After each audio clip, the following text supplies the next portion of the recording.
mais um dia eu aqui com você no nosso encontro marcado. Tá parecendo até clichê, né? Mas como eu fico ansiosa por esse momento de estar aqui trazendo os nossos special guest, como eu gosto de dizer, eu acredito que você também está começando a ficar ansioso por esse dia. E você já viu, né, que eu já comecei de óculos pra gente já ir direto ao ponto, não é mesmo? Bom, eu já não vou ficar enrolando, porque eu sei que vocês ficam ansiosos querendo saber quem que tá aqui na minha frente. E deixa eu te contar. Vocês sabem que a gente tem uma lista aí, até um tempo atrás eram 40 nomes convidados que vir aqui com a gente. Mas hoje já tá um pouquinho maior esse número, a gente está chegando na casa dos 60. E essa pessoa que estava aqui, ela estava ali na nossa lista, mas eu recebi pedidos para trazerem uma pessoa desta área, dessa pessoa que está aqui. Então eu antecipei a vinda dela para cá, porque é um assunto bem bacana. E como eu digo para vocês, né, o PetCast Patinhas em Foco é o teu canal de informação. E o que a gente vai falar aqui hoje é um assunto muito importante que eu acredito que muita gente tem dúvida. Mais pra frente, a gente vai começar a fazer um bem bolado, de vocês mandarem as suas perguntas, enfim, pra gente estar trazendo no dia que a gente for gravar as perguntas de vocês. Mas isso é para nossa segunda temporada, porque essa aqui é a primeira, logo ela se encerra, a gente vai fazer uma pequena pausa e depois a gente vai voltar com bastante coisa nova. Então eu já vou logo aqui contar para vocês. A nossa convidada de hoje, ela é advogada há 14 anos. Ela é formada em Direito, pós-graduada em Direito Médico, especialista em Direito Civil, é presidente da Comissão de Direito Animal da OAB de Indaiatuba, São Paulo. Ela tem pet, é mãe de pet sim, não é mãe de humano, mas é mãe de pet. A Gaita, Maria Isabel e a Margarete. O seu hobby é ler e assistir séries. O seu sonho é morar na praia. Ah, é o meu também. E o tema do nosso episódio de hoje é Desvendando os Direitos dos Animais, uma conversa com uma advogada especialista em direito animal e veterinário. E aqui comigo, no estúdio próprio do PetCast Patinhas em Foco, nada mais, nada menos que a doutora Núbia Soares. Núbia, obrigada em primeiro lugar por ter aceito o convite. É uma honra estar te recebendo aqui. Imagina, Kátia, a honra é minha. Eu fiquei muito feliz com o convite. Estava esperando já o convite desde que você começou. Muito feliz.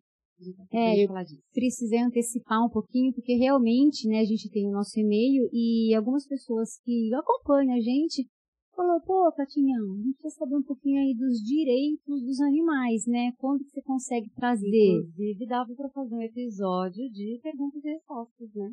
Dá pra gente pensar nisso, né? E a gente faz um episódio com as respostas. É uma ótima ideia. E assim, eu acho que é importante porque eu tenho um monte de dúvida. Você sabe disso. Porque, gente, eu vou contar uma coisa pra vocês antes de, né, da Núbia falar quem é a Núbia. Mas eu conheci a Núbia numa situação em que eu precisei de uma pessoa da área que me orientasse com as questões de direitos animais. Porque é assim que eu conheci a Núbia. Eu sabia que, né, dentro do direito tem várias áreas, mas eu não sabia que tinha uma parte específica que cuida disso, né? Sim. E a Núbia prontamente me atendeu, ela foi até meu espaço um dia, uma noite, né, no final de tarde, ficou lá até a noite me explicando várias coisas. E eu prezo muito saber, né, o conhecimento. Então é o que eu sempre digo para vocês, eu acabo até sendo redundante de tanto que eu falo, né, o conhecimento, o saber. Mas naquele momento, né, que a gente conversou, ela me falou tantas coisas e ficou ali guardadinho em mim. Quando veio o projeto do PetCast Patinhas em Foco, naquele momento eu já pensei, esse é um assunto que a gente precisa explorar e divulgar, né, Núbia? Então vamos lá, antes da gente começar, senão eu já começo aqui falando, vou puxando. Antes de tudo, quem é a Núbia? A pergunta que eu sempre faço. Quem é a Núbia? A gente sabe que a Núbia é advogada, mas quem mais? Quem mais aí dentro da Núbia? Você sabe que eu acho que o que menos a Núbia é advogada. É mesmo?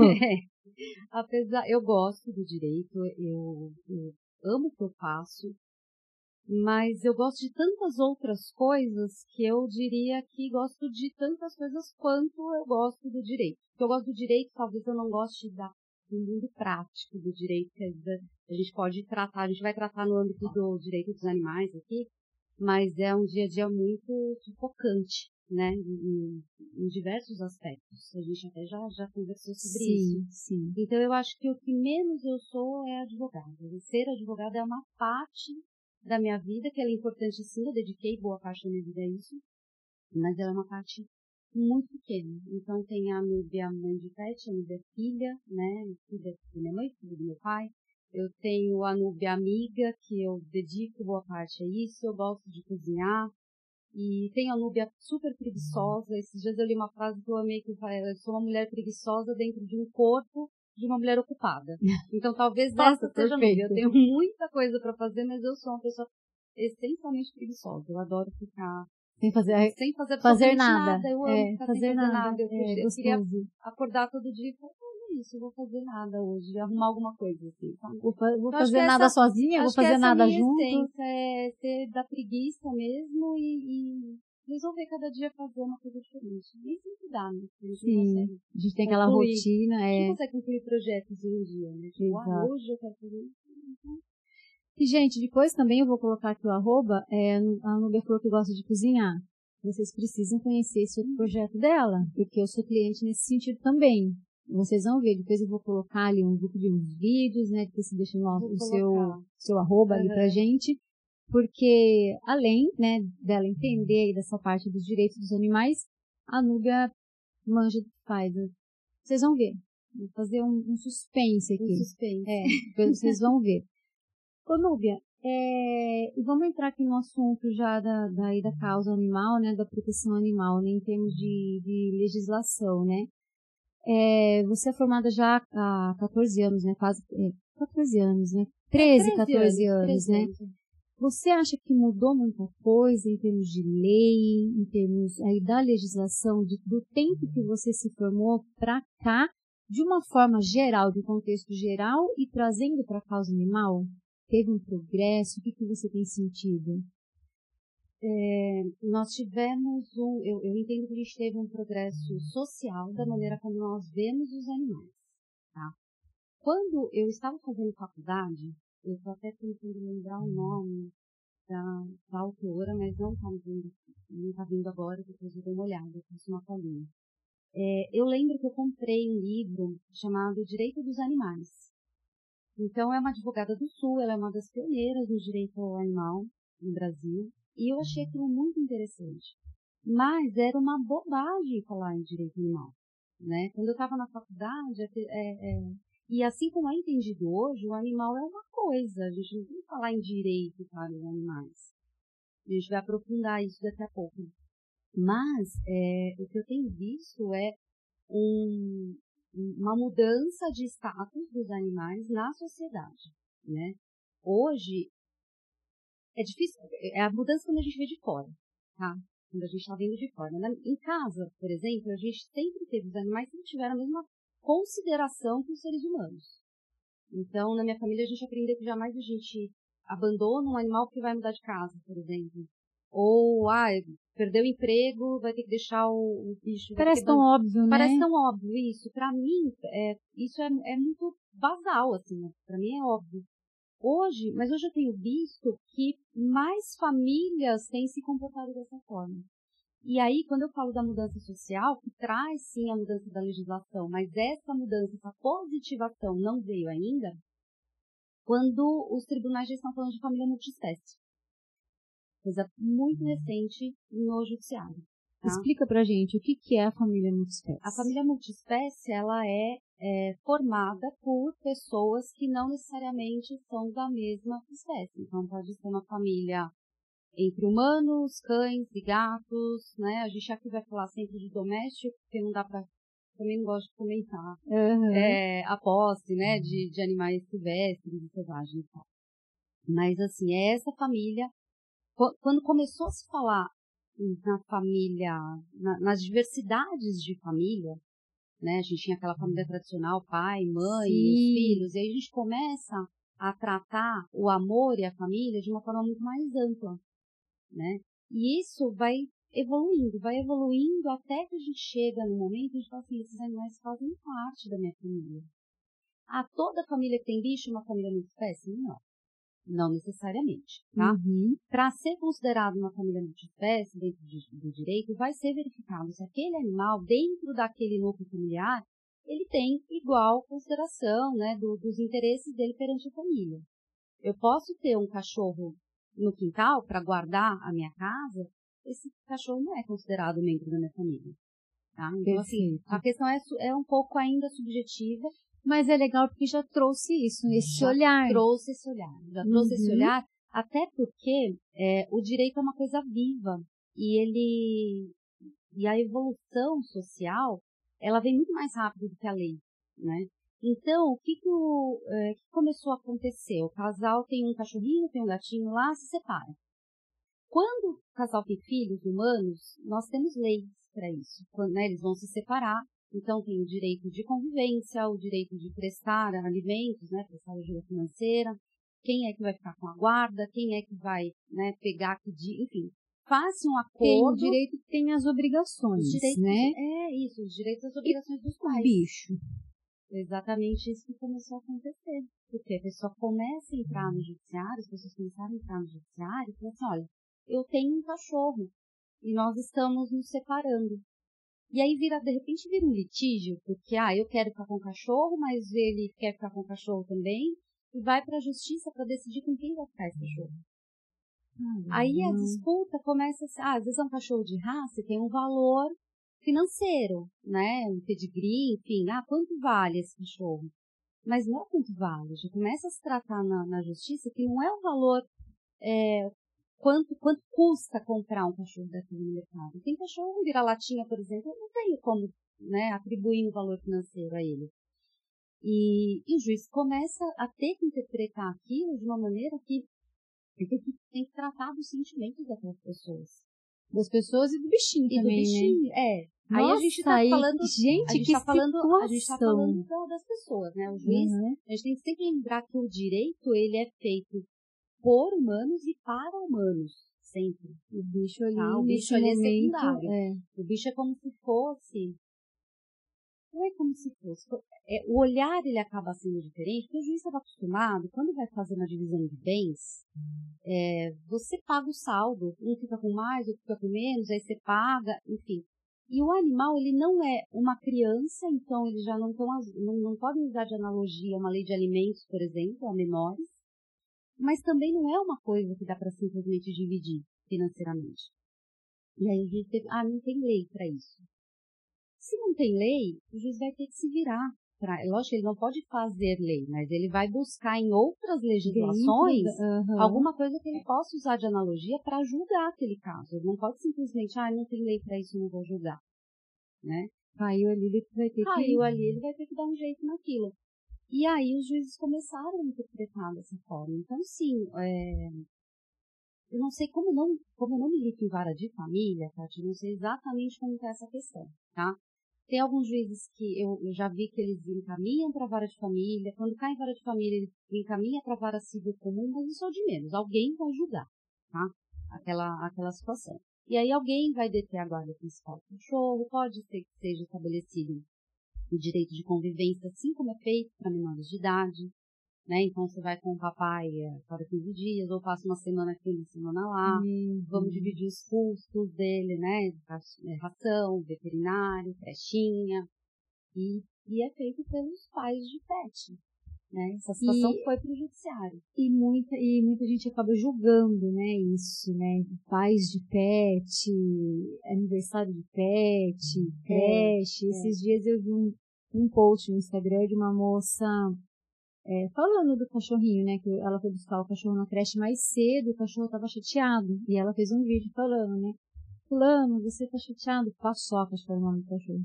Paçoca, você tá chateado com a mamãe porque a mamãe foi te buscar na creche mais cedo? E todo mundo viu ali, comentou, todo mundo achando engraçado e tal. Daí, claro, né? Tem aquele que acha absurdo, né? Eu já entrou um comentário, que absurdo, o mundo tá louco mesmo. Mamãe, filho, creche pra cachorro, vai adotar uma criança, essa mulher não tem o que fazer. Mas hoje o bicho ele tá inserido, ele faz parte da família, né? há, sei lá, 10, 15 anos atrás, o cachorro era aquele que ficava no quintal. Hoje ele já não é mais. Né? E eu acho que isso tem que ser respeitado. Tanto que o próprio direito está enxergando isso de uma forma diferente. Enxerga porque, assim, não dá para ser parcial. O direito, ele não está julgando se é certo ou se é errado a gente ter cachorro como filho. Está julgando aquela situação que está ali. Né? Nós temos uma situação aqui na mesa, está posto que as pessoas têm cachorro como filho. Não cabe ao juiz, está certo ou está errado. Né? O pessoal da sociologia vai estudar isso e ver qual fenômeno está acontecendo, né? Sociologia, antropologia, tem um monte de gente estudando aí para ver qual é o fenômeno social que está acontecendo para que as pessoas, né? Porque isso é um fato, as pessoas estão deixando de ter filhos humanos, estão adotando pets. Por que está mudando o comportamento? Por que está mudando o comportamento? Deve ter uma causa. Né? E tem o pessoal que está estudando isso. Esse pessoal não é o pessoal do direito, a gente não está estudando isso, a gente está lidando com a situação que está posta já. Então, sim, esses cachorros, esses gatinhos são parte da família. E quando a gente fala de direito animal, a gente vira chacota dentro da advocacia, dentro do poder judiciário. Eu lembro que, dos próprios colegas. Dos próprios colegas. Porque aí vira assim, mas então o seu cachorro, o seu cliente é o cachorro, ele vai assinar a procuração para você? Nossa. E aí, eu sei que teve um movimento de algumas advogadas animalistas de realmente pegar uma procuração com a patinha do cachorro e tal, sabe?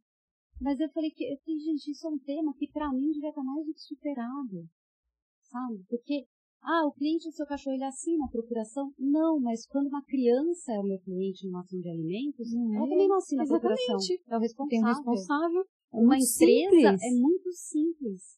Uma empresa não assina. Quem assina pela empresa é o responsável legal. Então, assim, essa coisa de falar, porque o animal não pode expressar vontade. Não, mas o representante dele pode. Sim. Assim como nós temos os incapazes.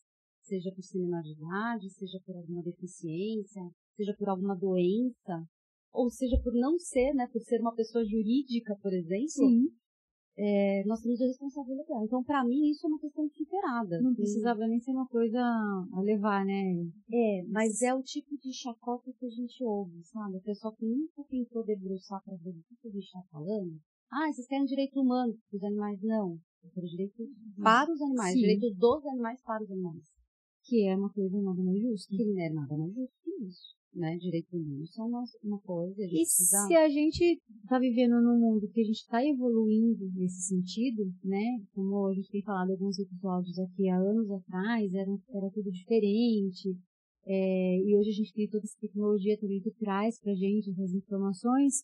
Por que a gente vai ficar estacionado? Por que a gente não vai ver os animais com outro olhar?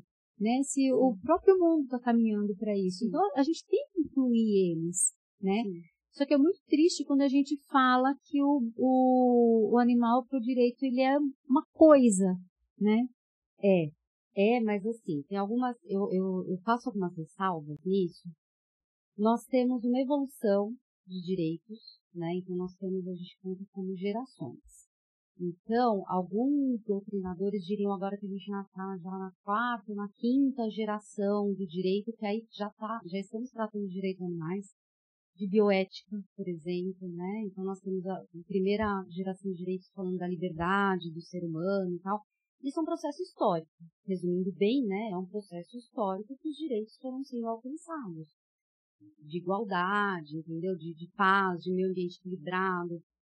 E até chegarmos nesse momento que a gente já está tratando de direitos animais. Nós estamos tratando, por exemplo, de células embrionárias, células tronco, coisa que a gente poderia imaginar. O direito começa a estudar as coisas a partir do momento que elas acontecem. A gente não consegue prospectar. Direito digital, direito de internet. Primeiro crime na internet. Como que se julga se não existe legislação? Porque não existe internet. E aí o direito precisa correr atrás para legislar sobre aquele assunto novo. E é o que estamos fazendo agora. Porém, se a gente pegar a primeira lei que fala de direito animal no nosso país, é a Constituição Federal. E a nossa Constituição é pioneira no mundo em tratar os animais já na Constituição Federal. Então, nós não temos uma legislação perfeita, óbvio que não, mas nós não temos essa legislação atrasada que todo mundo pensa. Quando a gente fala da legislação, e aí houve também, nossa, dá para gravar alguns podcasts só de processo histórico, sabe? Porque é bem interessante. Mas quando houve a Constituinte de 88, teve um pessoal que se reuniu, uma bancada, né, vamos chamar, que a gente conheceu de uma bancada animalista, e realmente queria aprovar um projeto para a Constituição Federal que abraçasse o direito dos animais, né? E conseguiram. E quando a gente fala direito dos animais, a gente pode englobar todos? Ou é um olhar só para o animal doméstico? Eu entendo que todos. Nesse momento, a gente está falando de todos, tá? Então, a gente tem uma Constituição que lá no artigo 225 da Constituição, ele vai tratar de meio ambiente.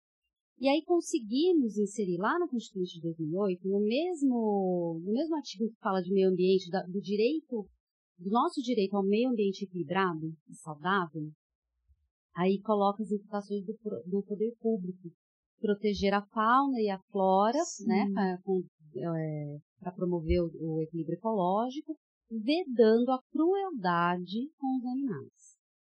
E aí, atenção a essa palavra crueldade, porque eu tenho essa palavra, a vedação da crueldade animal na Constituição Federal, e aí eu tenho o Código Civil, que é uma lei menor do que a Constituição Federal, falando que o animal é uma coisa.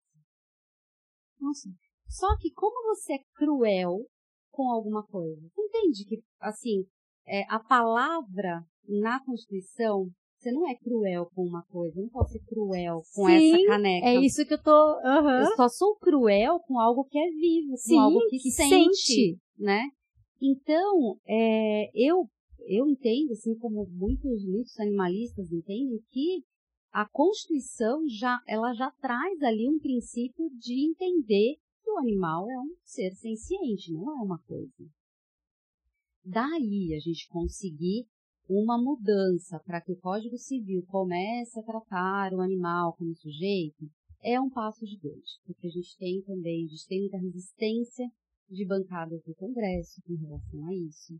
Quando a gente consegue, por exemplo, a Lei Sanção, que aumentou a pena para maus tratos de cães e gatos, em 2020, se não me engano. Sim, 2020, isso mesmo. Antes de conseguir aprovar essa lei, corria entre os advogados animalistas, né, tem os grupos, hoje você consegue contato com todo mundo, né, muito legal. E tinha muitos debates com relação a isso, porque o projeto original falava do aumento de pena para todos os animais. Só que, quando eu falo todos os animais, eu também estou falando da pecuária, que é uma bancada fortíssima. Como que eu vedo crueldade com gado? Como que eu vedo exportação de gado vivo? Caso que dá que a gente viu esses agora. 16 mil animais, né? Eu acho que o Cleiton deve saber, a nossa produção né? Foi isso, né? A gente tem um vegano aqui, né? Então tá.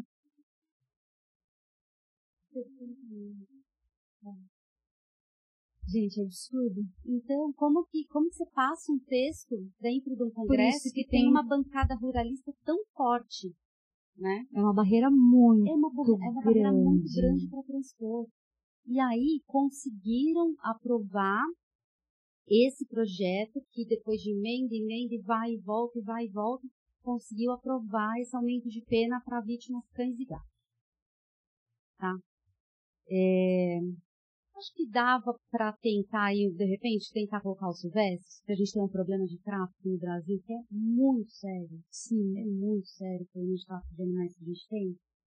Mas, desde o começo, eu imaginei, eu falei, não vai passar, esse projeto não vai passar em razão da pecuária.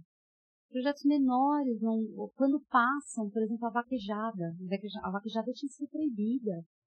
Hoje ela está liberada. Está liberada, né? O STF tinha proibido a vaquejada por entender que era crueldade, né? E aí o STF vai tratar da Constituição. O STF entendeu que a crueldade estava intrínseca à vaquejada. Não tinha que provar. De provar que é a crueldade. Não, o próprio esporte, dentro de muitas aspas, né? Esse esporte, já pressupõe maus tratos. E aí o STF vedou a prática da vaquejada. O que eles fizeram? Eles foram lá e votaram no Congresso uma lei que tornava a vaquejada patrimônio cultural. Nossa. Então, você tem isso, a gente chama isso de efeito backlash dentro da lei. Então, assim, o STF então vedou porque tem crueldade, então a gente transforma isso em patrimônio cultural. Pronto. Entendeu? Aí é você permitido. tem... porque, na verdade, naquele momento, era o que o STF estava julgando.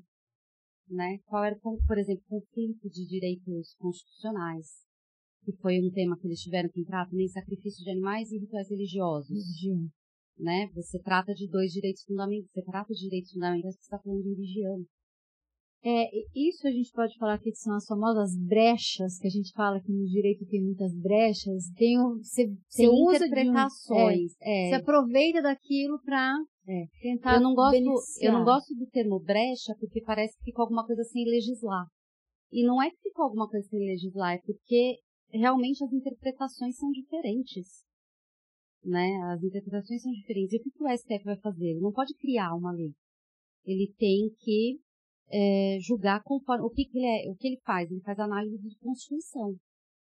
Então, quando foi levado, por exemplo, essa questão dos animais em sacrifícios religiosos, foi levado para o STF, foi se aquela associação em particular, existe uma associação que queria proibir, e aí uma outra associação se juntou e tal, né, em termos bem gerais, assim, foram para o STF com uma ação declaratória para que proibisse o sacrifício de animais em rituais religiosos. Quem defende a prática foi lá e expôs do seu lado. Tanto que, ao final, o STF julgou que a prática não era inconstitucional, pois não havia maus tratos aos animais, não havia crueldade com os animais. Como assim, gente? Então, se a gente for falar de crueldade, a gente também... esse tema ele é muito profundo, porque assim, por que matar dentro de um ritual é mais... é pior do que matar para fazer... Vamos falar da galinha? A gente mata uma galinha no ritual, que eles comem depois da galinha. Eles vira, né, um negócio de comida de santo, também não sou especialista no assunto. Mas assim, vira comida de santo, eles vão consumir aquela ave depois. Vira um alimento, ok. Matar na granja para virar o frango que a gente compra no mercado. Entende? Que a análise básica é a mesma. Parece que entra em conflito, né? Bate, né? Por que um pode e o outro não? Por que eu posso comprar no mercado e a pessoa não pode matar no terreiro para servir de oferenda? Porque existe todo um ritual, até onde eu sei, que eu li sobre, né, eu li um trabalho de uma conhecida, de uma colega minha sobre o tema, esse animal que é servido em oferenda, ele é um animal muito bem cuidado. Você não oferece para o seu orixá, para o seu santo, um animal que não esteja bem cuidado. E você não causa a ele sofrimento. Nós temos hoje uma exportação de gado vivo muito grande, boa parte desse gado vivo vai porque o Oriente tem aquelas coisas do cochê, do halal, que os animais têm que ser abatidos sem dor, virados para Meca, não sei o que. Tem vários rituais religiosos, fora das religiões de matriz africana, que também têm seus rituais para comer os animais. No entanto, elas nunca foram questionadas. Né? Então você manda que o animal tem que ser morto num determinado horário, enfim, existe um ritual. Depois você se lembra, vou procurar e te mando um podcast na época da pandemia ainda, que tinham vários representantes de religiões diversas, né, dos muçulmanos, religião de matriz africana, todos eles falando sobre esse tema, né, sobre o sacrifício de animais, que não deixa de ser um sacrifício porque não é de matriz africana. Sim. O nosso peru de Natal. Porque é cristão, então eu posso delegar a uma terceira pessoa, uma empresa, faz esse abate para mim e eu compro no mercado para minha ceia de Natal. Isso é aceitável. Mas a galinha que é morta no ritual de religião de matriz africana não é aceitável. Não é aceitável. Entende? Sim. É dúbio. Então, assim, é um tema profundo, eu nem sei porque tem primeiro. É esse que eu vi. Nossa, gente, mas assim, o direito é um assunto delicado, né? Porque como você mesmo falou, né? Você precisa estar olhando ali para todos os lados, né? Para todos os lados. E por falar, trazendo essa parte do direito, a gente pode trazer isso para questões dos maus tratos dentro, assim, da sociedade? Né? Como que o direito consegue ajudar na questão da sociedade, né? No caso de uma ONG, no caso de um chamado, aconteceu tal coisa com o vizinho fazendo isso, fazendo aquilo. Aonde que o direito pode ajudar nesse sentido? O direito tem meios para achar o culpado, para punir, né? Estou tentando achar uma palavra mais bonitinha, mas é punição mesmo, né? Punição para quem comete um crime de maus tratos. Então, mas eu acho que o que falta ainda é orientação. E não somente quando a gente fala de crimes contra animais.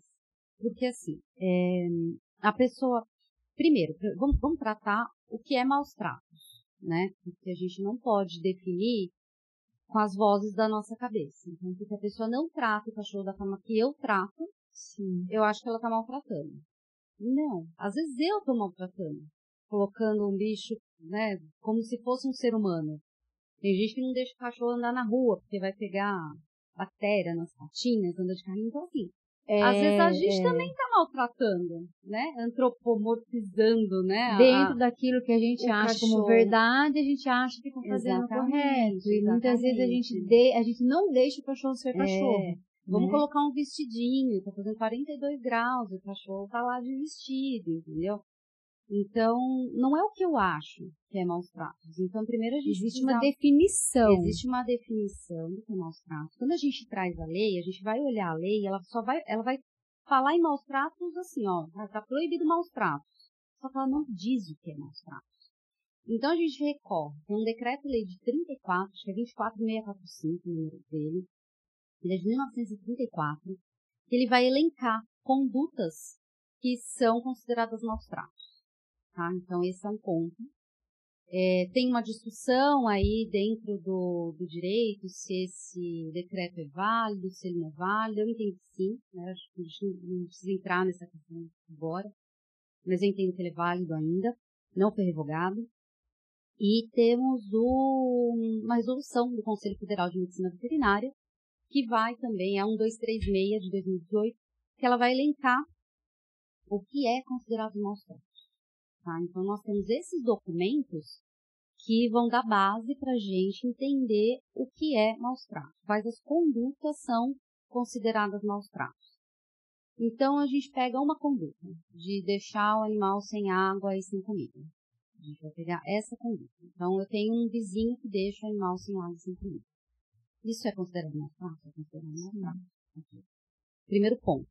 Então, sim, temos maus tratos. Agora, o que a gente vai fazer? Não adianta eu postar na internet. Não adianta eu ficar falando para todo mundo que a justiça não funciona. Não adianta sequer, aí falando na prática, que deveria funcionar, eu ir fazendo boletim de ocorrência. Tá? Simplesmente. Fazer um boletim de ocorrência não, fazer uma denúncia anônima. Por quê? Porque esses casos, eles dependem de investigação. Todo crime vai ter uma investigação. Tá? Então a polícia vai lá.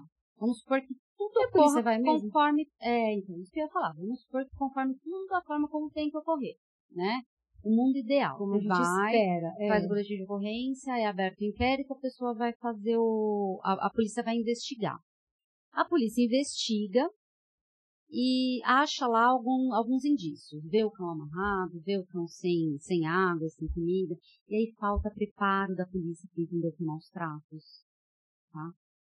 Então, assim, isso vai, quando chegam essas demandas no Poder Judiciário, eles vêm sem qualquer prova dos maus tratos sofridos. Por quê? Porque não é aberto. Prova? Uma foto, um vídeo? Pode ser por foto, pode ser por vídeo. E aí eu falo que depende do caso.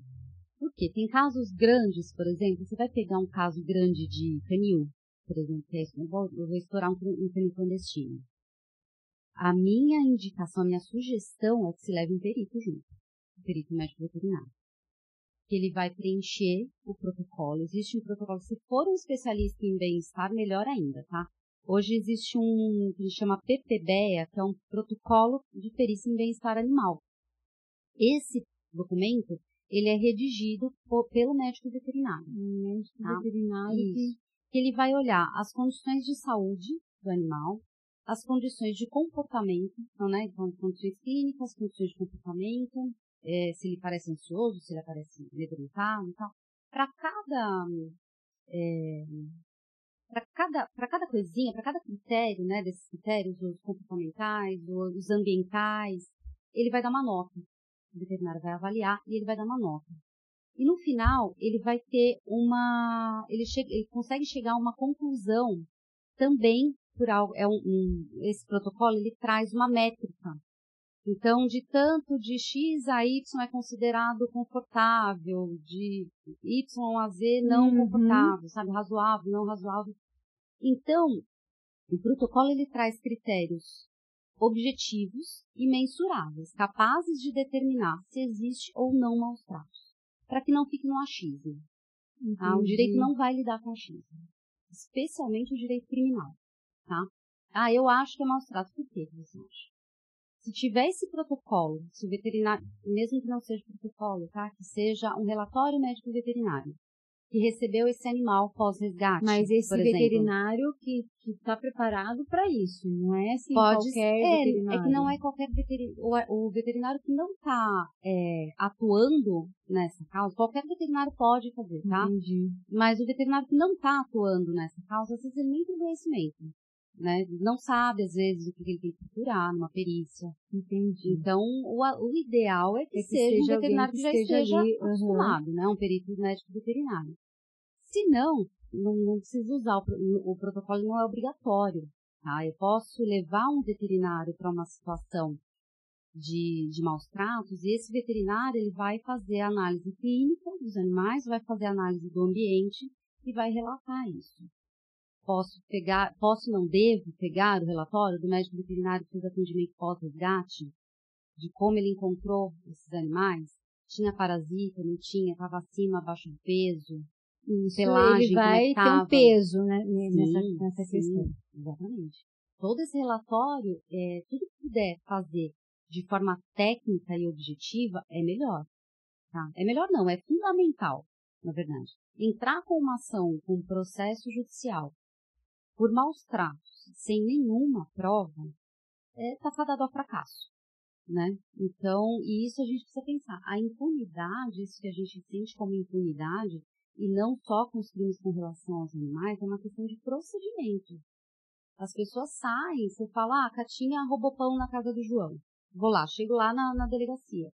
A pessoa não vem aqui te prender, porque você roubou pão na casa do João. Ela vai te ouvir, a polícia vai te ouvir, vai ouvir o João, vai ouvir as testemunhas.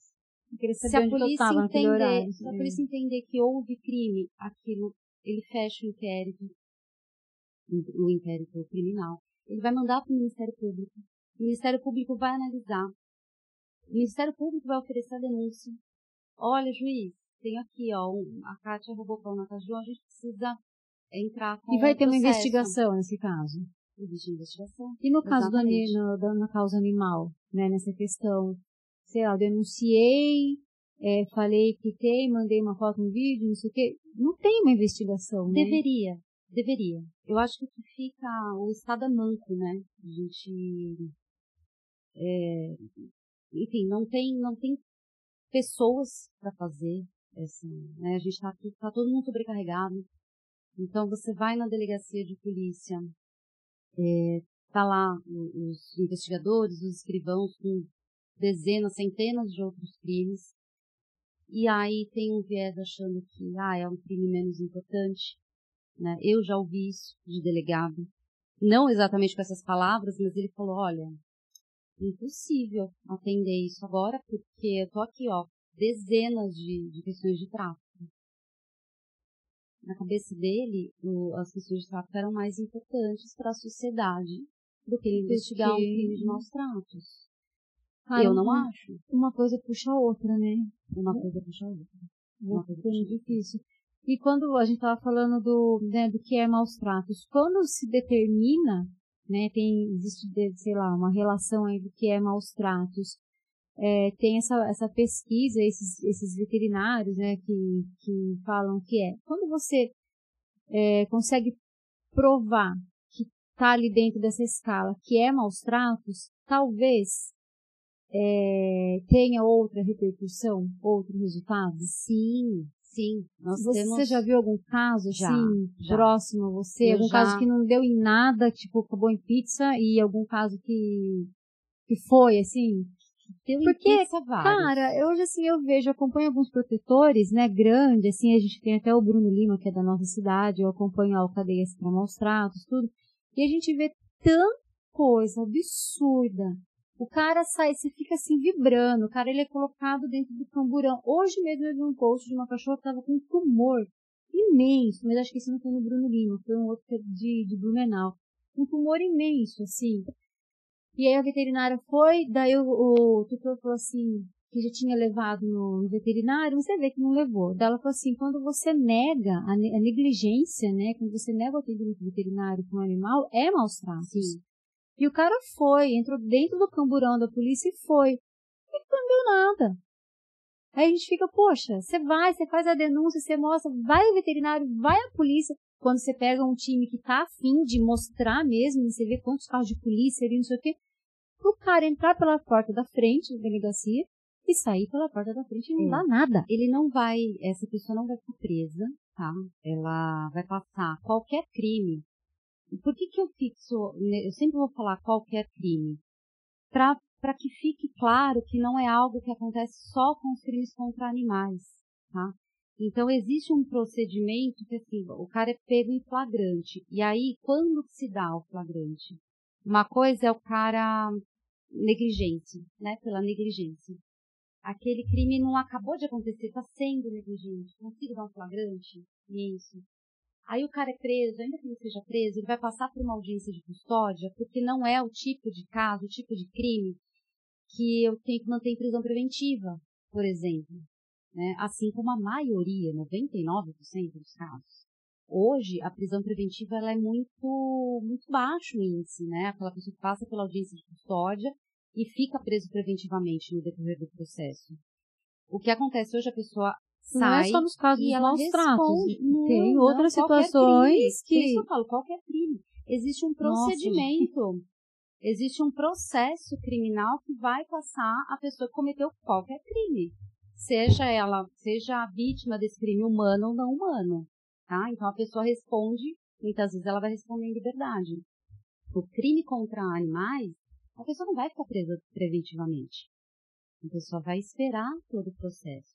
O que acontecia? Nós tínhamos uma pena muito branda para maus tratos. E aí, quando chegava na fase do processo, que ia ingressar com o processo criminal, esse processo era enviado para o Juizado Especial Criminal, que é o Pequenas Causas Criminal, tá? Então era um crime menor, né? Então eles mandavam para o Juizado Especial. Quando a gente fala crime menor, é porque a pena é baixa. Não porque ele tem menos importância, porque a pena atribuída é baixa. E ia para o Juizado Especial Criminal. Lá chegava o Ministério Público e fazia um acordo.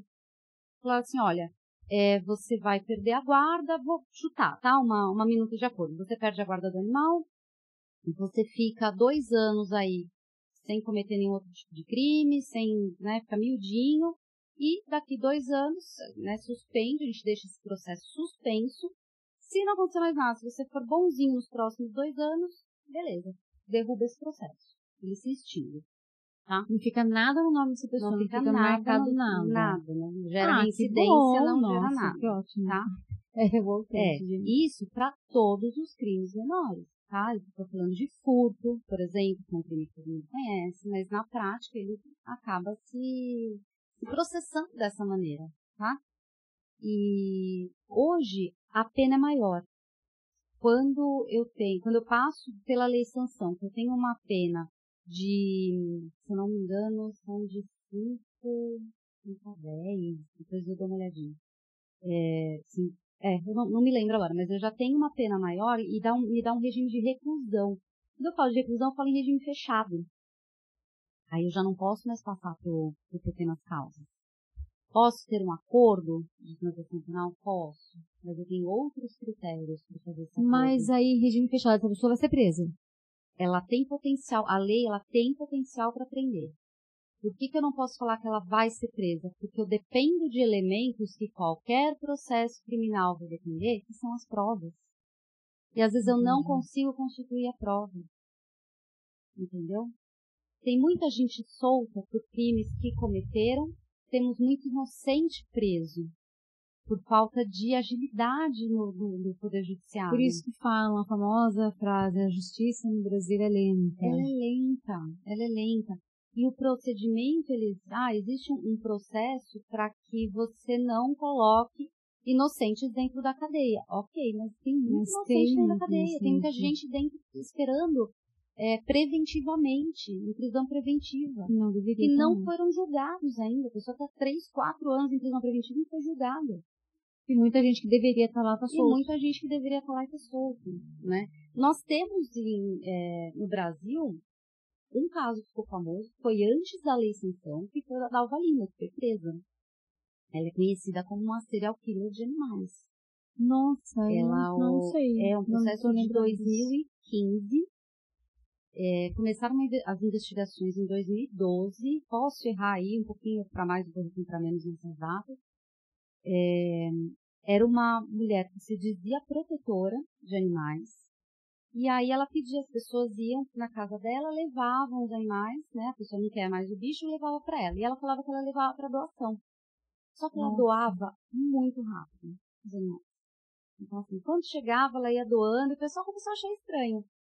Aí tem uma ONG em São Paulo, Adote um Gatinho. Já ouvi falar. Essa ONG começou a achar tão estranho, que vamos investigar essa mulher. E eles bancaram a investigação. Eles contrataram um detetive particular para ficar dias lá na casa dessa mulher. De tocaia. Uhum. Então esse cara começou a filmar todo um trânsito esquisito. Era muita gente que saía com os animais, que levavam os animais lá. E ele não via aqueles animais saindo, né? Até que um dia, depois de alguns dias que ele estava lá, ele viu que ela saiu com vários sacos. Saco de lixo, era dia de lixeiro. Ela colocou os sacos, dia de chuva. Ela entrou e ele foi abrir. Ele foi fuçar para ver o que tinha no saco. Me arrepiou. Tinham 37 corpos de animais. 4 cães e 33 gatos. Aí a polícia foi acionada. Diante daquilo, a polícia entrou na casa dela. Por causa do flagrante. Viu isso, o cheiro, ela colocava na rua. Ela colocava na rua. Ela matava e colocava na rua. E aí, ela tinha posse de medicamentos de uso exclusivamente médico veterinário, né? Aquelas anestesias, eu não me lembro agora o nome, que vai responder pra gente, eu não sei, mas acho que ela é só dissociativa, ela não tira a dor, né? O animal fica consciente, mas ele fica imóvel, Então tinha alguns medicamentos desse na casa dela. E nenhuma comida, os animais ela deixava sem comer. Então, quando fizeram a autópsia, tinha gatos com arroz e feijão no estômago, uma coisa que todo mundo, os veterinários do instituto lá, do USP, na época, acharam muito bizarro, assim, porque gato é seletivo para comer, né? Gato comendo arroz e feijão, porque devia realmente estar na muita fome, muita furada. Então, nesse caso específico, a sentença dela, no site do MP tem muitos documentos sobre os casos do MP de São Paulo, se quiser depois eu te mando. Mas na sentença da Alvalina, a juíza fala que ela tem tudo de um serial killer. Ela tinha um modus operandi, ela tinha uma assinatura, ela tinha vários cadáveres em pouco tempo. Porque ela foi condenada pelos 37 que foram pegos naquele momento. Mas desde quando essa mulher estava fazendo Exatamente. isso? E a juíza fala sobre isso. Centenas de animais. Dá para falar em milhares de animais com o tempo que ela falava, que ela matou. Né? O direito, ele vai tratar o quê? Aquilo que ele viu. Então a juíza ela não pôde sentenciar mais do que cabia a soma dos crimes daqueles 37 animais. Né? E ela foi condenada a 17 anos, 19 anos, alguma coisa assim. Só isso? Ela tá presa até hoje? Ela fugiu, depois ela foi presa, pegaram ela, né, depois que saiu a sentença, ela fugiu, depois ela foi presa, agora eu não sei exatamente onde ela tá. É que eu lembrei da história agora, falando disso, mas de um caso que aconteceu uma situação e foi presa, e a pessoa foi dar uma presa, bugada, né? Sim. E acontece, depois da lei sanção, eu fiquei sabendo de casos de pessoas que foram presas, né? Ou foram presas, ou pelo menos estavam respondendo criminalmente. Eu tenho casos que eu acompanho, que embora seja o Ministério Público toque a ação, né? O advogado faz pouca coisa nesses casos criminais. Você já pegou algum caso assim, que tinha o animal envolvido? Que tinha um animal vítima de maus tratos? Sim, caso de canil, inclusive.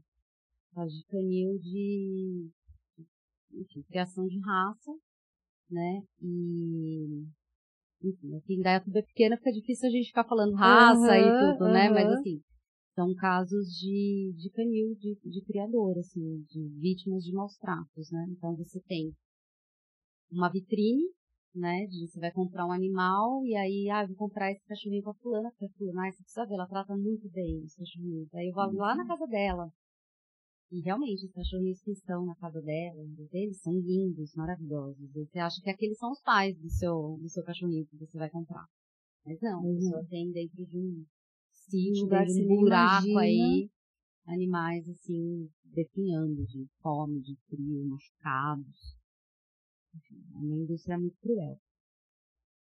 Mas, nesse caso, o processo continua e essa pessoa talvez seja punida? Os dois que eu tenho, os dois estão em andamento, os criminais. No civil a gente ganhou, porque tem a questão civil e criminal, tá? Quando eu faço essa retirada de animais, eu também estou tratando de propriedade daquela pessoa. Sim. Então lá eu fui e retirei aquela propriedade dela.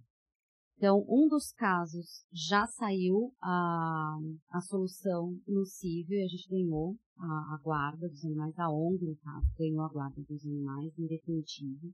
Mas isso demorou muitos anos, sabe? Falando de um processo que foram mais de 7 anos para a conclusão. Mas 7 anos para a conclusão. Nesses 7 anos, os animais ficaram onde?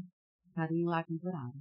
Não ficaram. É expedido um termo de depósito, como se fosse uma coisa mesmo, né? Então aquela coisa tá na justiça e alguém vai ficar com a posse dela, passa um termo de depósito. Isso, então aí a pessoa que a ONG, né, que ingressou com essa ação, assinou o termo de depósito e foi sob responsabilidade dela. E esse lugar, esses tutores, aí você pode falar, eles recorrem quando acontece isso? Porque se a pessoa comete uma coisa dessa, eu entendo que ela não tá nem aí, que ela não quer, então se livrou do problema. Esse, no caso civil, o processo quem moveu foi ele queria a devolução dos animais.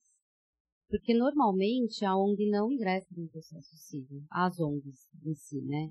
Algumas ONGs, eu sei de uma colega que trabalha com algumas ONGs no Sul, e algumas já têm essa ideia de ingressar com ação civil contra o tutor, né, o antigo tutor, pelos danos materiais, né, porque despenderam valores de veterinário, hotel, enfim, para salvar aquele animal. Mas não vejo aqui em Indaiatuba essa movimentação, tá? Até se você estiver errada, mas eu realmente não vejo. Mas existe também. Nesse caso, foi o dono do canil que moveu a ação, que ele queria os cachorros de volta. Aí eles perderam, então nós temos a guarda em definitivo dos animais. Ganhou definitivo, sim, então. Num outro caso, não tem processo civil, pelo menos não que eu saiba. Não existe um processo civil, existe um processo criminal que está em andamento. Que foi um que nós fomos fomos paramentados já com um perito, médico veterinário, para fazer análise do local, então foi o perito, foram mais 1 ou 2 veterinários juntos para fazer, que eram muitos cães, para a gente conseguir Canil também. Canil também. Para conseguir fazer análise, pelo menos uma análise preliminar clínica, né, para fotografar, para colocar no relatório como que aqueles animais estavam saindo dali. Né, e depois nós juntamos os relatórios dos outros veterinários que foram atendidos. Esses animais foram divididos em lares temporários, e aí cada pessoa responsável por alguns animais foram levando nos seus veterinários de confiança. E foi muito legal, deu muito certo, porque todos os relatórios dos veterinários, então teve veterinário aqui de Indaiatuba, teve veterinário de Campinas, veterinários que a gente sabe que devem se conhecer em relação à profissão, mas não necessariamente conversaram sobre o caso. E os relatórios eles coincidem nos diagnósticos, isso sabe? Não parecia. Né? Não parecia. Então, assim, o animal que tinha dificuldade de andar por atrofia, eles estavam em canis pequenos. Então, assim, a evolução, a partir do momento que os animais começaram a se exercitar, começaram a ir para lugares maiores, os animais começaram a ficar melhor, né? Deixaram de mancar, enfim, nos termos técnicos lá, que eu não vou lembrar agora, Mas eu achei muito interessante porque, assim, veterinários que às vezes nem se conhecem, né? Como eu te falei, tinha veterinário de outra cidade. E pegar o relatório e falar, nossa, então fica muito difícil contestar esse tipo de documentação. Sim, isso que eu ia dizer. É por isso que eu falo, a gente tem que ter elemento técnico para levar para a justiça. O disse-me-disse não adianta, vai sobrar. Por A isso que sensação uma de impunidade. denúncia de um vizinho que você vê que está fazendo uma coisa errada, sei lá, né, cometendo alguma coisa, acaba ficando mais difícil, né? Acaba ficando mais difícil até porque as pessoas não querem se envolver. É o que a gente estava falando aqui um pouco antes, né, da gente começar a gravar. E dá para entender por quê. Você não quer se indispor com o vizinho, né? Você vê ali uma situação, aí você tenta buscar ajuda, sei lá, numa ONG, fazer uma denúncia, tudo. Só que vai dar muito mais força se você chega lá e falar, viu, você vem, né? Sim. Não quero, porque você não sabe quem é a pessoa que tá ali, você não sabe o que pode acontecer. Às vezes você tem um animal em casa, você fica pensando naquele animal. Sim. Eu super entendo. E, apesar de ficar indignada e facilitar muito o nosso trabalho, quando a pessoa banca a denúncia, fala, não, vamos lá, a gente vai denunciar, eu vou servir de testemunha e tal. Maravilhoso isso, maravilhoso. Mas eu consigo ser empática nesse nível de falar, às vezes a pessoa não quer bancar isso, né? E aí pela questão de segurança dela, né? E aí a denúncia, existe a denúncia anônima, né? Mas aí a pessoa faz a denúncia anônima. Mas é anônima mesmo? Que você é anônima. Tipo, é anônima. Não, se você quiser fazer uma denúncia, te pedirem para você deixar seu nome, seu contato, você não precisa, é anônima, acabou. É anônima mesmo, tá? É anônima. Só que, o que acontece? Tanto ela é anônima, que aí vai o investigador da polícia. E isso a gente sabe que funciona assim, e não por questão de maus tratos, tá? Por exemplo, você tem uma denúncia anônima que o pessoal vai atrás, caso de maus tratos a crianças e adolescentes, que faz uma denúncia anônima. Ou violência contra a mulher. E aí o policial vai e ele vê que, não, tá tudo certo aqui, não tem... E aí o investigador não tem mais pra onde ir. A denúncia anônima, ele não tem mais como perguntar para essa pessoa que denunciou anonimamente, ele não tem como pedir mais informações. Aí ele foi no lugar e viu que, realmente, eu não tenho elemento, não tenho mais elemento nenhum. Mas você pode fazer anônima, deixando seu contato, tipo assim, não quero que fale que sou eu, mas se precisar de alguma informação, pode entrar em contato. Tem como fazer isso? Ou quando você vai falar que é anônima, acabou? Anônima é anônima. Né? Porque assim, pode até fazer? Eu acho que pode. Mas deixa de ser anônima. E uma hora vai vazar. Uma hora isso vai vazar. Ô, Núbia, e a gente tá falando de maus tratos assim, né, de canil, de pessoas que têm cachorros, que não tratam os cachorros, os bichos de forma geral, né, como a gente trata, né, e a gente pode falar que existe isso dentro da veterinária também? Você já viu algum caso de veterinário? Porque assim, você é especialista em direito médico veterinário, né? Direito médico. Na verdade, direito a gente médico, acaba... mas assim, eu acho que você tem um entendimento de como defender um veterinário quando ele tem até a gente vai falar disso, não sei se vai dar, se tem tempo, já faz quase 1 hora, né, produção? Isso que eu falei, ó, tá aqui o roteiro, eu acho que não fui nada no roteiro. Mas uma curiosidade que me deu, porque quando a gente fala em direito veterinário, eu acho que pensa assim, uma forma de defender o veterinário de alguma acusação que ele recebeu, sei lá, uma cirurgia que aconteceu, tal. Mas eu pensei num outro sentido, se você já ouviu falar de algum veterinário que cometeu alguma coisa, e fez alguma coisa errada mesmo, de maus tratos, de falta de ética. Sim. Os dois casos. Eu entendo que a gente também tem como tratar isso na esfera civil, né? A gente vai falar de código de ética, por exemplo, né? De atendimento médico veterinário. Tenho casos que já peguei o processo em andamento, né? De uma pessoa que ingressou alguns processos de juizado especial. Eu falo, gente, consulta sempre o advogado, porque por mais que não precise de advogado para entrar no juizado especial, às vezes não é o caso de entrar lá. Esse era um caso que a gente precisava entrar na justiça comum, porque ia precisar de perícia, né? Então, um diagnóstico errado. O veterinário deu um diagnóstico num cachorrinho que ele tinha um tumor. Esse cachorro passou mais de um ano em tratamento, esse cachorro definhou com o tratamento, né, como chama? Quimioterapia, e depois descobriu que o cachorro nunca teve tumor. Mas a pessoa fez isso É uma questão para receber, talvez? Não sei, né? Não dá pra falar, ele fez isso para ganhar mais dinheiro, ou ele errou, ou a pessoa que fez o ultrassom, o exame e tal, errou. Não sei. Não sei. Como eu peguei esse processo já em andamento, ele estava no juizado especial, e aí foi um negócio que eu falei para a cliente, a gente vai perder. A gente vai perder não, na verdade esse processo vai ser extinto porque a gente precisa produzir prova. E qual que é a nossa prova? A prova é técnica. Então eu preciso confrontar a prova técnica. E aí no juizado especial não consigo fazer isso, porque ele é pequenas causas. Ele é de processo de pequena complexidade. Então eu preciso levar isso para a justiça comum, porque eu preciso passar isso por perícia.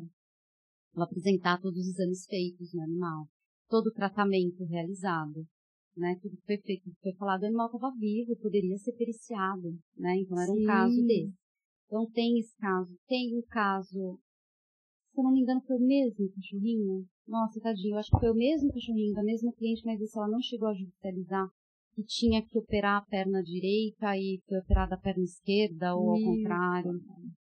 E aí o veterinário falou, ah, não, é que na hora que eu fui fazer a cirurgia, eu vi que a esquerda estava pior. Eu fiz, então eu tenho sempre de todos os exames da direita, né? Eu vim aqui pra... Enfim, mas ela não judicializou isso. Então tem alguns casos, sim, de erros, assim. E tem o contrário também, quando o veterinário é acusado de alguma coisa e a prova é sempre técnica. Tá, é isso, esses casos, e aí falando em direito médico ou direito veterinário, a prova é sempre técnica. Então não adianta levar isso para juizado de pequenas causas. Primeiro, a gente vai precisar entender se houve erro médico ou se houve alguma complicação que era em decorrência do tratamento, daquele tratamento que o animal estava passando. No caso desse que não tinha tumor, vamos supor que ele tivesse o tumor, ele sofreu, ele definhou, ele teve problema lá com o estômago, sei lá o que ele teve problemas em alguns órgãos que são decorrentes do tratamento de quimioterapia. O médico não pode ser culpado, ser culpabilizado por algo que é decorrente do tratamento. Não é erro médico. O erro médico, obviamente, é atribuir um tumor onde não tinha. Sim. Né? Então, na hora da gente, quando eu falo, né, trato de direito médico, a primeira coisa que eu peço para o cliente é um assistente técnico, que é o quê? Um veterinário, um médico, humano, seja qual for, que possa me assistir para fazer aquela ação. Porque eu vou dar os fundamentos legais, mas eu preciso do profissional que vai me respaldar com conhecimento técnico da matéria dele. Né? Engenheiro civil, no caso de uma construção, que seja, mas eu preciso de uma pessoa daquela área específica que vai olhar todo o documento e falar assim, não, aqui houve erro, aqui houve uma negligência médica, não necessariamente um erro, ele simplesmente... Foi um caso que eu peguei também, de um veterinário que recebeu o cachorrinho, falou para a doutora, vem buscar amanhã, que a gente vai precisar sedar para tirar a espinha de ouriço. Ela chegou na manhã seguinte, o cachorro estava com espinha de ouriço. Porque o veterinário falou que não conseguiu pegar, porque o cachorro era muito bravo. E aí eles não conseguiam pegar para sedar e tirar o espinho de ouriço. E aí deixa lá. Então, até que horas? Já passou a noite, os espinhos. Então, assim, é um caso de negligência. Sim. Né? Como que você não consegue pegar, então você chama o tutor novamente. Se você não tem quem te ajude, final de semana, só estou eu na clínica, chama a tutora e fala, olha, eu não estou conseguindo, vou te encaminhar para outra clínica. Não simplesmente largar o animal lá por 12 horas sem fazer nada. E que poderia resultar em, né, até numa fatalidade, né? Sim, então você tem vários aspectos que eles precisam ser olhados quando a gente fala disso. Foi negligência ou não? Não foi. Né? O que se esperava da conduta nessa situação? O que se espera da conduta médica veterinária nessa situação? Né? E aí o assistente técnico é importante nesse sentido. E você já pegou os casos, assim, dos maus tratos com os bichinhos, dos maus tratos aí envolvendo os veterinários e o contrário, para defender um veterinário de alguma coisa. Você já se envolveu em algum caso assim? Já também. E aí é a mesma coisa, a prova é sempre técnica. E aí, normalmente para o veterinário é mais fácil, porque ele tecnicamente ele vai conseguir defender, né, o que está no relatório, está no prontuário. E tem os pares, tem os colegas que vão acabar fazendo relatórios e tal, que vão acabar ajudando na defesa desse médico, né? O que eu falo, quando eu pego cliente médico veterinário, o que é primordial é ter a documentação em ordem, prontuário. Traz aqui para mim, produção. Você, médico veterinário, que já esteve aqui nessa mesa, e você que não esteve, mas é veterinário, presta atenção. Faz tudo certinho. Faz o prontuário, guarda todos os exames. Se tiver como, guarda as conversas que teve pelo WhatsApp com o tutor. Conversa no WhatsApp, eu posso usar se precisar? Pode. Eu falo, aí, de novo, né, vai caso a caso. Eu não posso, de repente, falar assim, eu só tenho como prova essa conversa do WhatsApp. Aí, dependendo, eu não sei se eu gosto muito, tá, de usar. Vai depender do caso. Porque aí eu vou pedir fazer mata notarial, ou tem um negócio que a gente faz pela internet também, que a gente vai abrindo os aplicativos, e aí vai saindo toda a codificação que é válida como prova. Mas eu prefiro ter documento. Então, assim, vamos trabalhar melhor os termos de responsabilidade, né, os termos de aceite, né, então você vai assinar um termo para anestesiar para um procedimento cirúrgico, por exemplo. A pessoa entendeu o que está escrito ali? Porque às vezes ela assina. Ela só bate o olho, ou às vezes ela lê ali, ela não entende, e a pessoa não é obrigada a entender, não é a área dela. A pessoa é ignorante naquele, né? Ela pode ser um engenheiro, enfim, não estou falando que a pessoa não é estudada, ou que a pessoa é analfabeta, não é isso. E se for, ela tem que entender também. E ali, assim, ela também pode falar assim, eu tava nervosa, meu bicho ia passar por uma cirurgia e tal. Então tem que estar explicado, assim, de acho uma que o médico forma veterinário clara. sentar ali com aquele tutor, explicar o que ele tá... Tem que ter o documento, deixar isso no prontuário do animal, ou no relatório, que foi explicado pro cliente, né, o prognóstico daquilo, vai tomar anestesia, quais os riscos, né, explicar para o tutor todos os riscos que ele está correndo. O ideal é que quando a gente dá o termo de responsabilidade para a pessoa assinar, esse termo ele está pronto. O ideal é que ele não esteja pronto. O ideal é que ele esteja redigido na hora. E dessa forma mesmo, eu falei com a Catinha, né, então em conversa com a Catinha, estabeleceu que o animal vai ser anestesiado. Então, ele tem um problema X, Y, Z, e ele vai ser operado desta forma pelos médicos veterinários tal e tal. Ela entendeu o que eu expliquei, entendeu? É o termo de consentimento da pessoa. Eu poderia fazer, tipo, um termo, né, com algumas informações básicas e embaixo fazer essas observações, escrever a próprio punho, tudo, não teria problema. Se precisar usar isso algum dia. Pode e aí fazer. Esse termo, 2 vias, uma via fica com o veterinário, uma via fica com o tutor. Sim, ideal. Mas fazer esse termo, sentar com aquele tutor, explicar e ali colocar que foi explicar o que vai acontecer. E ficar claro, assim, porque a gente percebe quando a pessoa está entendendo o que a gente está falando ou não. Sim. Né? Então, só que às vezes na pressa, você só quer que a pessoa assine aquele termo de consentimento. Sim. E não é assim. Nesses casos, eles são delicados, você precisa que a pessoa entenda. Porque aí, um animalzinho morre na mesa de cirurgia. Acontece. Já aconteceu comigo, né? Com a minha cachorra. Sim. Então, como é que eu vou falar? Então, a veterinária que errou. Não, eu sabia dos riscos. Foi passado para mim quais eram os riscos da anestesia, da cirurgia, né? A gente sabe que toda cirurgia envolve risco.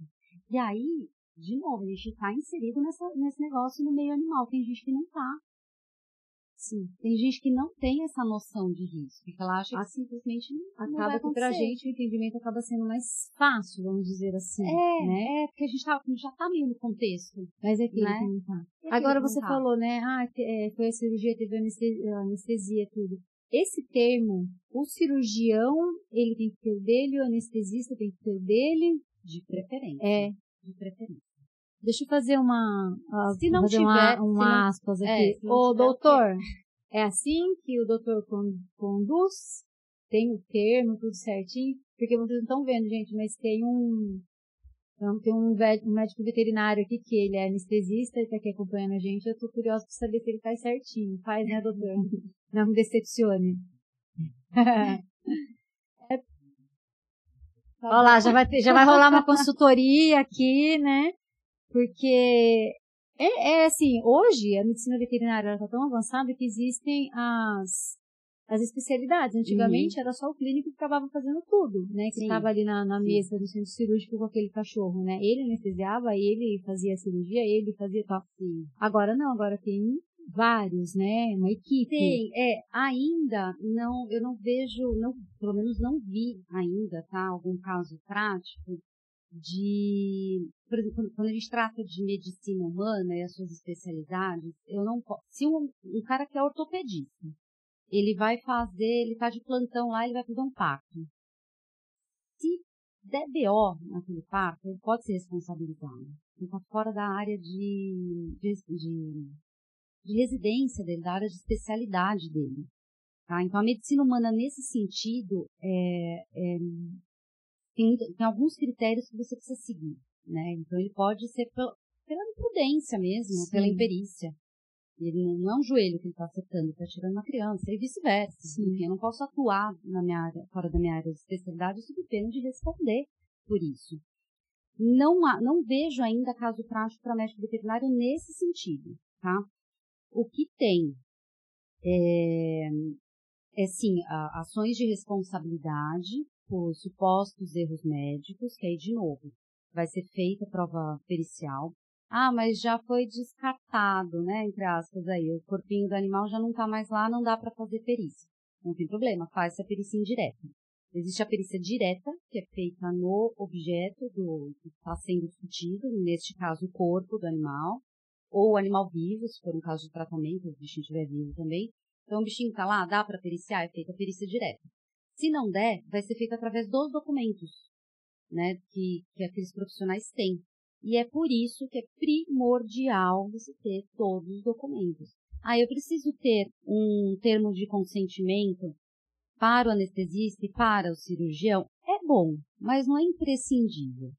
Se tiver que o termo da anestesia ou da cirurgia, o da cirurgia já constar a questão da anestesia, não tem problema. Okay. Mas se tem um prontuário, um relatório de cirurgia, um programa de cirurgia. Então, assim, eu tenho o prontuário do paciente, né, o que ele tem lá, todas as visitas que ele fez, todas as consultas que ele fez. É importante preencher sempre esse prontuário, atualizar sempre que o paciente vai.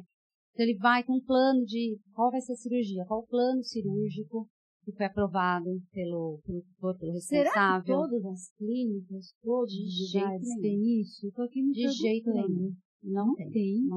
E sabe quando vai passar a ter? Deve ter lugar que você marca a cirurgia, no outro você leva o cachorro num dia e no... Talvez nem saiba o nome do cachorro. Vai passar a ter a partir do momento que os médicos veterinários começarem a ser demandados na justiça.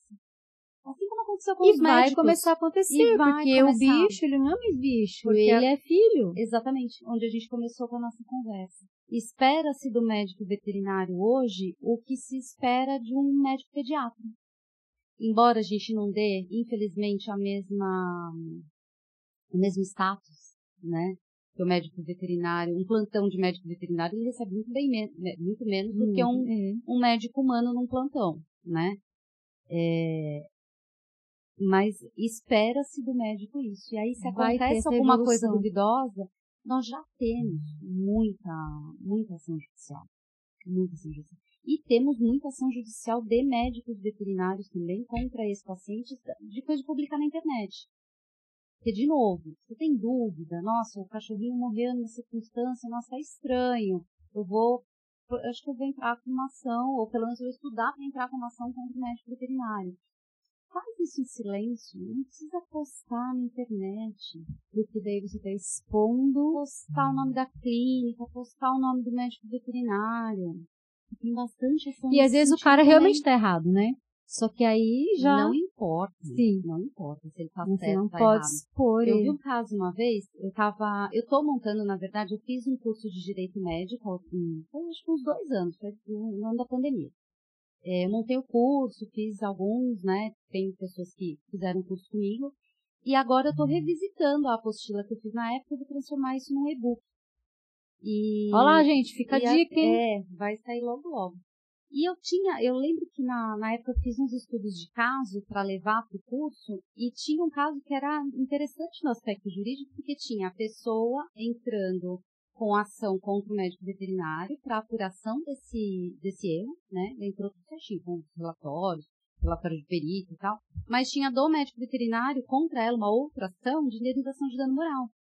Porque embora ela tenha feito tudo certinho, de correr atrás dos relatórios, de perícia técnica e tal, fez bobagem colocando tudo na rede social. É que na hora, né, no auge do negócio, você fica bem emputecido, você quer jogar pro mundo. Acabar com a vida desse cara. Você quer jogar pro mundo, só que aí mas não é assim, não né? dá, não pode ser assim. Não pode ser assim. Calada vence. Mais um fica a dica aí, mais um falo que é Petcast Patinhas em Foco, é o teu canal de informação. Cola aqui com a gente, porque ó, se você é veterinário, já segue as dicas da doutora Núbia, já cola aí nesse e-book, a mulher é 1001 utilidades, é advogada, vai lançar o curso e cozinha. Tem mais alguma novidade para colocar aí pra gente, Núbia? Acho que não. Acho que no momento... eu ando de patins, faço academia, faço umas coisas assim, mas aí é tudo hobby, né? Não é... Consegue viver um pouco, viver, né, em cima de tudo isso, né? Eu queria continuar aqui, porque eu acho que de todo o roteiro que tá aqui, eu acho que a gente falou só a primeira e a segunda questão. E falamos? Mas, que bom, né, acaba indo. Você acha que tem alguma coisa que ficou aí que é importante para as pessoas, assim, né, nós, meros mortais, que não temos o conhecimento que você tem, assim, questão de lei, que a gente deveria de saber, né, até onde a gente pode ir, onde a gente não pode, que você acha que é legal, a gente quer pai de pet, mãe de pet, né, deixar algum conselho aí pra gente? Eu acho que a atenção, né, então, uma coisa que é importante, a gente fala nessa questão da creche e tal, é o cuidado de fato. Então, aquele animalzinho, ele é da sua família.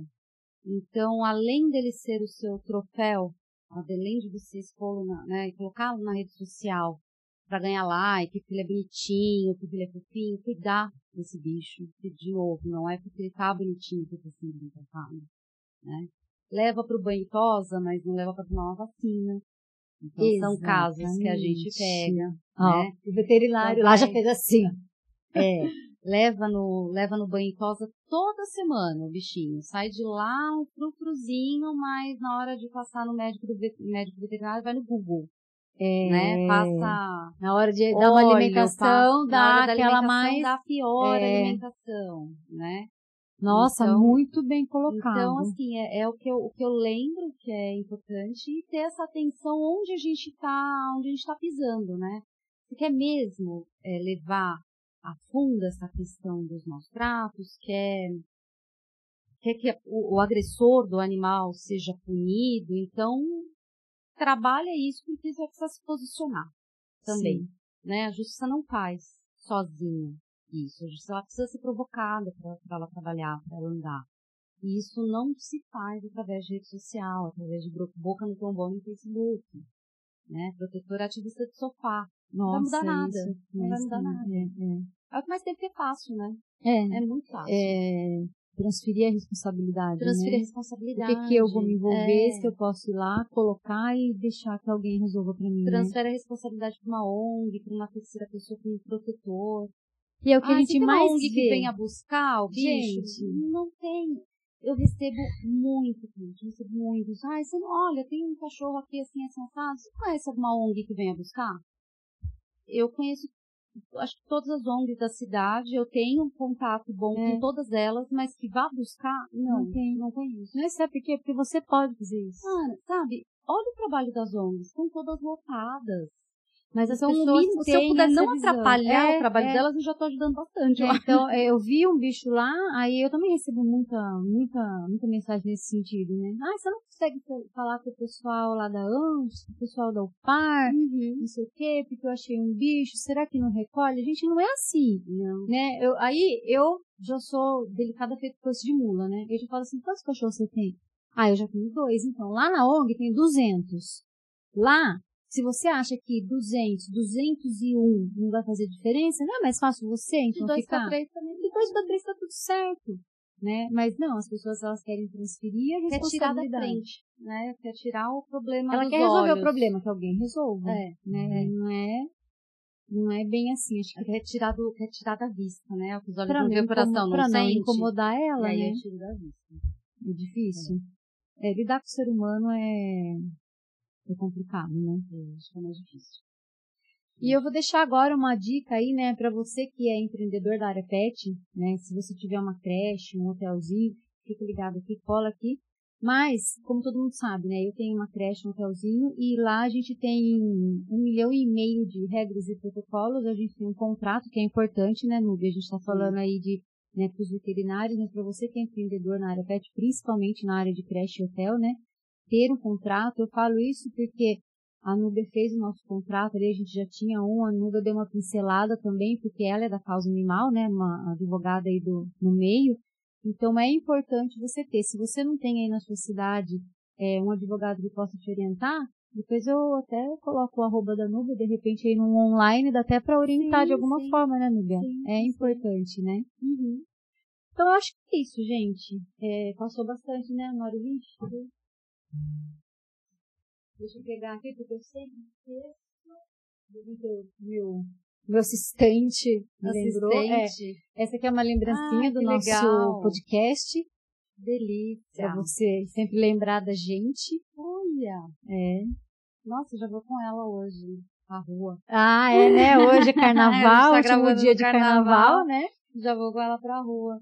Fui com a mochilinha esses dias, a mochilinha do Patinhas. Cabia certinho a garrafinha de água. Sério? É uma maior. Aqui, gente. Essa aqui é o projetinho maior. de mochila, mas tem uma maior, né? Núbia, obrigada por você ter aceito, né? Desculpa te segurar tanto tempo, mas do que eu falei que eu ia, né? Mas a coisa acaba acontecendo. Sou uma fã admiradora do teu trabalho, você sabe disso, né? Eu falo que os bichos trouxeram para mim pessoas muito boas, né? E você é uma delas. E eu agradeço imensamente por estar compartilhando com você hoje, por cuidar, né, das suas bichinhas, cuidei da Marrom, né, agora da Gaita, a Gaita Sirigaita. E desejo sucesso para você nos seus empreendimentos, nos seus negócios, na tua vida profissional, pessoal. E não pense que você vai ficar livre da gente, porque esse lance do perguntas e respostas é bem legal, porque como eu tive essa questão, né, traz alguém que fale de direito animal pra gente entender um pouco mais, eu acho que realmente é uma abertura aí para as pessoas até tirarem as dúvidas, né? Sim, eu acho bacana. A gente vai encerrar a primeira temporada, a gente já fez 10, né, gravou 10 episódios, a gente vai encerrar a primeira temporada, vai voltar com a segunda temporada, eu acredito que em meados de abril, mais ou menos, e aí nesse tempo vai dar pra gente trabalhar nisso. Aí eu vou falar com você de novo, pra gente marcar um segundo, marcar um repeteco aqui, daí só respondendo perguntas. Exatamente. Eu acho que vai ser muito legal, é uma coisa que faz tempo que eu penso em fazer algo parecido, sabe? É que eu não conheço muita coisa de Instagram, e as pessoas acabo não desenvolvendo esse tipo de ideia. Mas então eu entro com essa parte e você entra com as informações e com o conhecimento. Perfeito. Agora, deixa seu arroba o seu, se você puder, não sei se você pode deixar o teu, que é legal, ou do teu outro negócio também. Tá, eu tenho arroba Núbia Soares ADV, meu perfil pessoal. E o perfil dos pães, né, que eu faço pães e tortas, enfim, então a maioria dos produtos são veganos. Obrigada. Mas pé de pão, pé mesmo, de árvorezinha, pé de pão.idt. Eu falei pra vocês que eu não ia contar porque eu queria que ela falasse, né? Porque, nossa, uma advogada faz pão? Faz, gente. E vocês não têm noção do que é. E pro meu irmão, que é vegano, foi assim uma super mão na roda, né? Vamos dizer assim. Então acompanha lá para vocês verem as novidades. E mais uma vez, obrigada. Eu que Obrigada agradeço. mesmo por ter Eu agradeço, vindo. foi uma delícia. E agora Obrigada. eu vou te liberar para você ir pra marchinha de carnaval. Marchinha de carnaval. E eu preciso agradecer você, né? Por mais uma vez estar aqui acompanhando a gente. E como eu sempre digo, conta aí pros seus amigos, pros seus conhecidos, né? Ajuda a gente a espalhar aí o nosso canal tá começando agora. E eu conto com você para isso. E muito obrigada mesmo por ter ficado aqui com a gente todo esse tempo. Espero que você tenha gostado aqui do nosso episódio. E fica um pouquinho mais atento, que logo a gente volta. Um super beijo, um não beijo, um pato abraço e até o próximo episódio. Tchau, gente!